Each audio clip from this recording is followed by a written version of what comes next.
Gràcies, presidenta. Doncs hem detectat als diferents municipis que s'ha produït per una manca de previsió del departament que desapareguin una sèrie d'activitats gratuïtes als casals de gent gran que tenim als nostres pobles i ciutats. Pràcticament, especialment als municipis que tenim un cert tamany, tenim els diferents barris, esplais de gent gran, en alguns casos completament municipals, i tenim casals de gent gran de titularitat de la Generalitat de Catalunya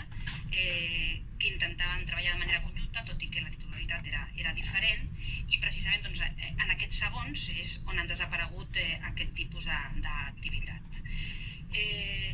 Possiblement el principal argument d'alguns és que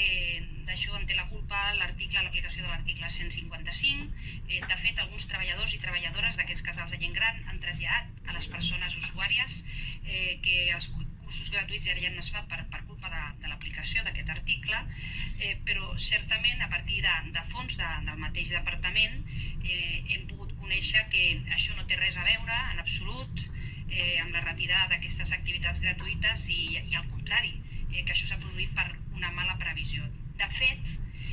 en l'actualitat es procedeix a la publicació de concursos públics i si en aquest moment entrem al portal de contractació de la Generalitat de Catalunya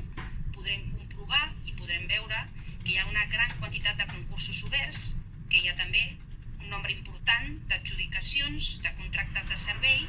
i per tant que s'han anat publicant des d'inici d'aquest any pel propi departament.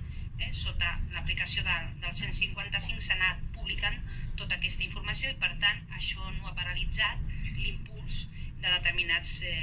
cursos. Per tant, quina és la raó, sota el nostre entendre, per la qual el mateix departament ha publicat uns concursos públics i no ho ha fet en altres casos? Doncs, com deia a l'inici, la resposta que nosaltres tenim en aquest moment és que el departament no va preveure la finalització del contracte, que el departament va arribar tard a la publicació del nou plec de clàusules administratives per poder contractar el servei i un plec que per la quantia de l'anterior, en aquest moment ara ja sí, hauria de seguir un procediment harmonitzat que a aquestes alçades de l'any, des que encara no s'ha publicat, difícilment es podrà resoldre abans del mes de setembre. Per tant, com això es tracta d'una manca de previsió per part del departament, però sobretot ha provocat un perjudici a milers de persones grans.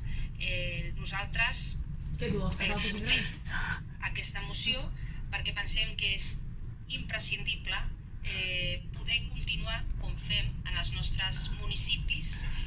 atenent a la gent i especialment a aquella gent també que mereix especialment la nostra atenció, com és tot el col·lectiu de la gent gran.